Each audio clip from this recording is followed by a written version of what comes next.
Hey guys, Jujubear here, welcome back to the channel. Now I've got a battle that was sent to me by a viewer and a friend. His name is Erlich, Erlich? Erlich. I thought it was Erlich. From the Sith clan. They're going to be playing alongside Klucky from the Sith clan as well.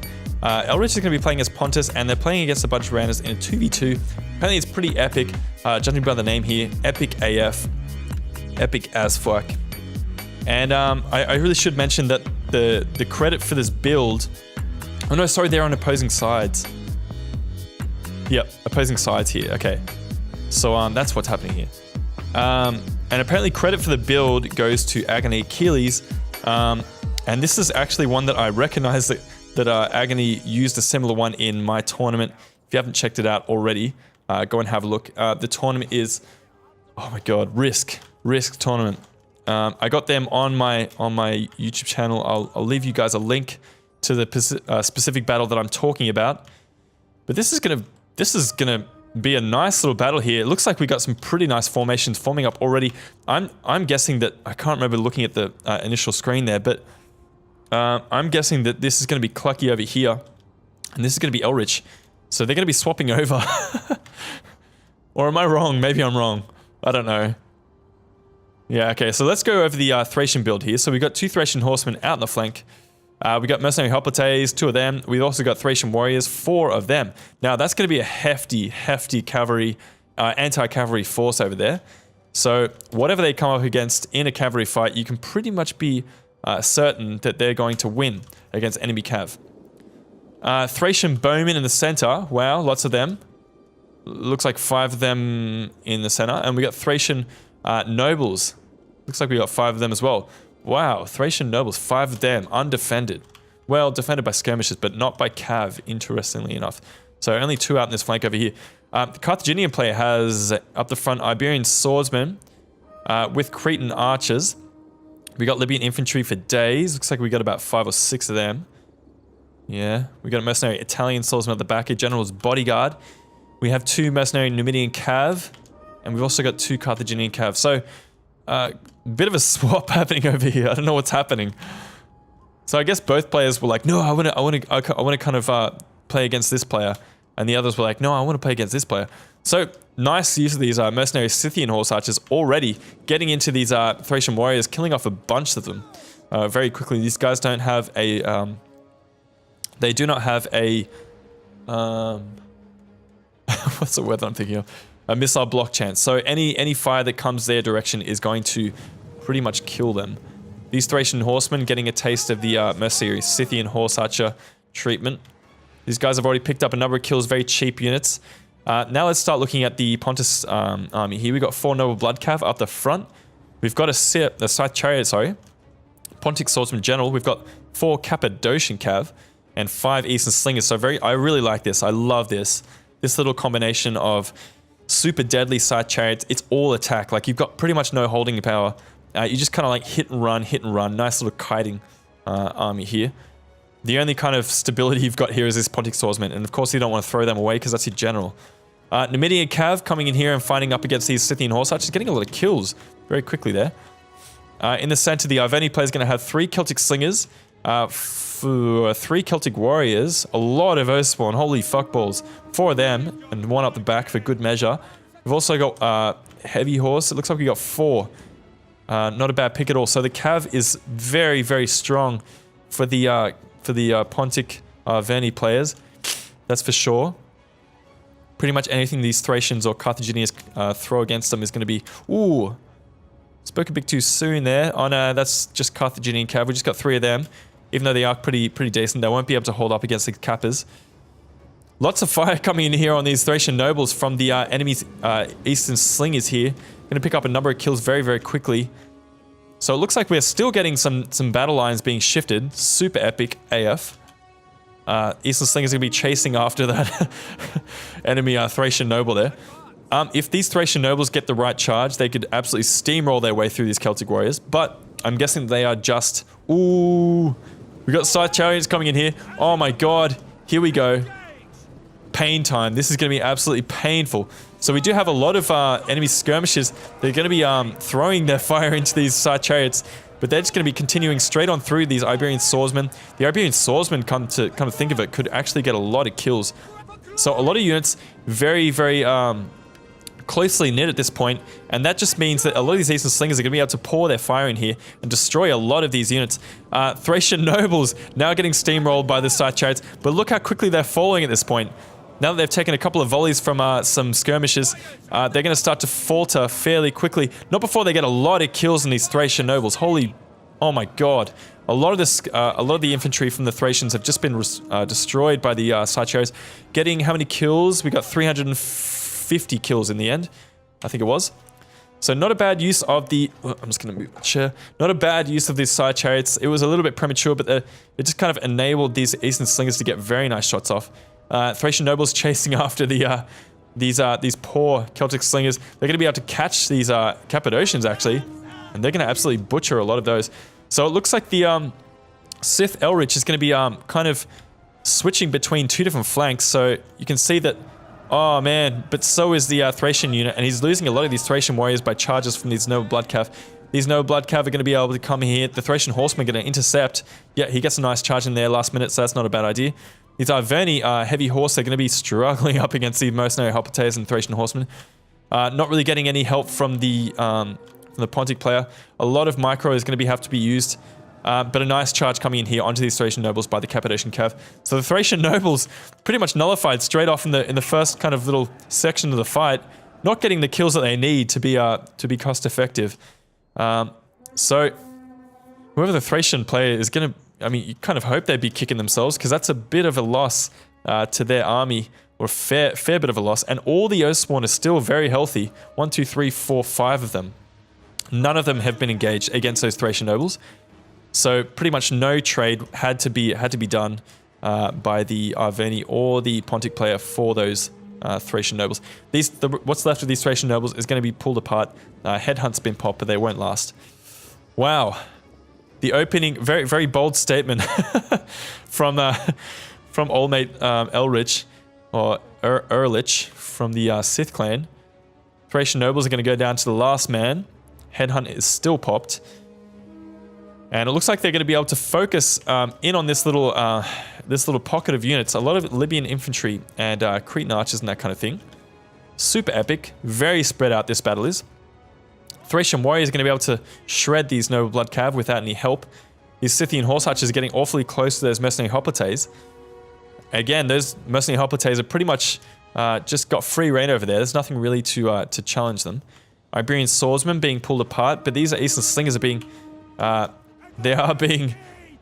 really are being focus fired here. At least both units are. Wow. Baiting out a volley from these Celtic warriors here. He's able to pull out those Eastern Slingers, so Elrich has managed to save one of his Eastern Slingers, so he's still got 4 of them. He's still got a fair bit of cav as well. Though the Oathsworn is going to have to do quite a bit of work here up against all of these Libyan infantry. They can do it for sure. I think there was also a... No, there's no nobles in this army here.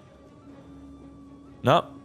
We've got a Thracian noble at the back, but that's going to be by himself, so they can be used effectively. They could get a number of kills.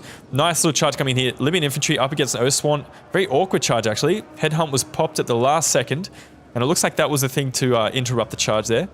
We got the Oathsworn. They're just going to be filtering through this little gap here. Nice charging here coming from the Celtic warriors. Not getting charges with these Celtic warriors either.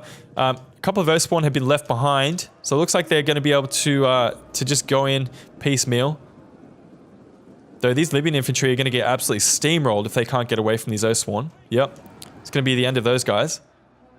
So the Oathsworn are going to be doing a fair bit of work here. Wow, and we've got the Carthaginian Cav getting into these Celtic slingers and Scythian horse archers. Oh man, that is not good. We do have a fair bit of cav left back here, just picking apart this Thracian warrior. Though they really are sorely needed over here. The ARVERNI player is starting to lose a fair bit of skirmishes here. And not necessarily either. Like, it wasn't really needed. Oh, this is going to be brutal. Oathsworn getting a nice charge into these mercenary Italian swordsmen. But look at this. These Thracian noble have an excellent little target here. This is absolutely what they need to be used for. Rear charges. I think it's like a charge band of 75 or something like that. coming to the back of these Oathsworn. That is absolutely painful for these Oathsworn. Going to be taking another fight, I'm sure of it. Wow.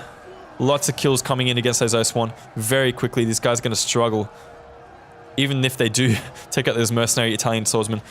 So good use of that Thracian noble, if not for the poor use at the start of the match. These Oathsworn are going to stop these Libyan infantry in their tracks. The Libyan infantry is struggling up against this Oathsworn, and it looks like Erlich has been able to kind of preserve a lot of his cavalry and Eastern slingers. He hasn't even had to use his Pontic swordsmen at this point yet. So Cretan archers is going to be firing into the enemy skirmishers. Enemy cav. I guess they can kind of realize that the cavalry will struggle up against 4 Cappadocian calves, so he's going to have to try and thin the herd out a little bit. Return fire coming in on these Eastern slingers, but we do have a bit of Carthaginian cav coming in here against these Cappadocians. The enemy, the Carthaginian general is going to be picked apart by all these skirmishers out here, and the cavalry as well. So what I thought was going to be a pretty easy battle is actually turning out to be a fairly close one. These noble blood are going to be looking for targets at this point. Libyan infantry kind of consolidating their forces. These Oathsworn down to 53 men actually turned around and fought their way back into a pretty close fight here. Being reinforced by mercenary hoplites, he may be able to pull out his Thracian nobles at this point. That might not be such a bad idea. Oathsworn are going to be charging into the back of his Libyan infantry, going to get a lot of kills in a very short amount of time. These Oathsworn are going to turn around and get a nice charge into the back of his Libyan infantry. Not a bad idea at all. But that just means they're going to be able to show their rear to these Cretan archers. It's all about the angles. Got to watch out for those angles, yo. Oh, withdrawing these Oathsworn, getting a nice charge into the back of this Thracian noble. Not a bad idea. Nice little switcheroo. So definitely the charge bonuses of these Oathsworn are being used fairly well at this point in the battle. The Scythian horse archers have been thrown into the fight. It looks like they're probably going to be holding up these enemy infantry for a short amount of time, while the rest of the Libyan infantry get destroyed. The Oathsworn general has had to turn around and show their shields to these great Cretan archers. Otherwise, they will be taking out the fight quick, smart. Of course, these Cappadocian cav are going to make short work of these Carthaginian cav, and the Pontic swordsmen finally being applied to the fight. These guys are going to help kind of turn the tide of this one. And these Cappadocian cav are going to be able to get into these Cretan archers pretty much unopposed here. But we do have Numidian cav who are going to be kind of supporting all along the way. Cappadocian cav coming in here for a punishing charge on these Libyan infantry. Very, very heavy melee infantry though. So probably not the best situation for them. This Cappadocian cav is being ganged up on by 2 of these Carthaginian cav. And we do have a general's bodyguard sneaking in through the back here. Probably going to be able to do cleanup duty on a lot of these ARVERNI skirmishers that are coming back into the fight. Though the same is being done to the Carthaginian on the other side of the fence. So the cavalry is doing a fair bit of work on the Cretan archers, though they're not really finishing their fights here. They've kind of peeled off to get a nice little recharge in this Libyan infantry. Actually, a very close battle.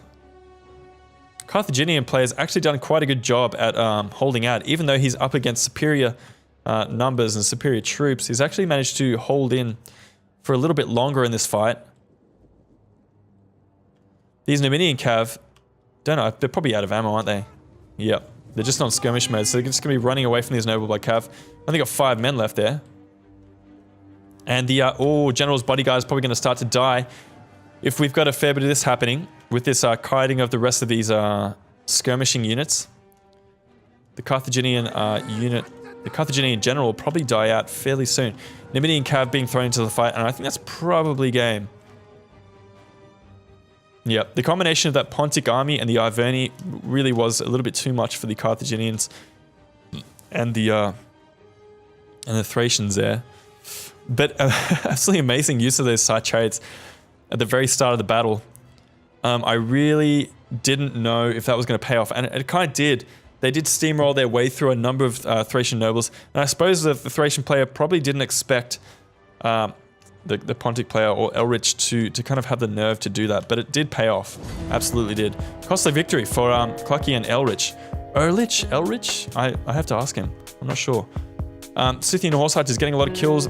Even the Eastern slingers getting a fair number of kills. They weren't in the battle, or, you know, getting shot for an extended period of time, but they did a good job.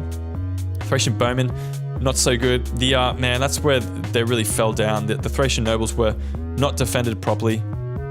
He really should have had meat shielding units up the front, like maybe spears or something like that, to defend the front line of these Thracian Nobles. So, Odrysian Kingdom, Furco 7 DE, probably not kind of covering all of his bases there. Had a really nice detachment out in the flank with these Thracian warriors and the mercenary hoplites, but they were just pulled apart eventually by, I don't even know what they were fighting up against. Mo actually did a good job. I was pretty impressed with how Mo played. Libyan infantry, yeah, good use of all those units. Pretty decent. Wherever you put them, they'll probably kind of do fairly well. And the Cretan archers were unopposed for a lot of the match, getting the kills that they kind of needed. Numidians doing a good job. Even the cavalry not doing too bad either. But then Erlich doing an excellent job with the chariots at the start of the match. Didn't expect it, and it paid off. Even the cavalry doing an amazing job. Klucky, of course, he kind of kills it with the Oathsworn. And you would expect that with 5 of them. Anyway, excellent battle from all players involved. And thank you, Erlich, for sending that in. Hopefully you guys enjoyed. I've got another couple of ones coming to you very soon. In particular, a couple from Swordsmith from the Zeal clan also. So stay tuned for that. This is Jujubear signing out. Peace.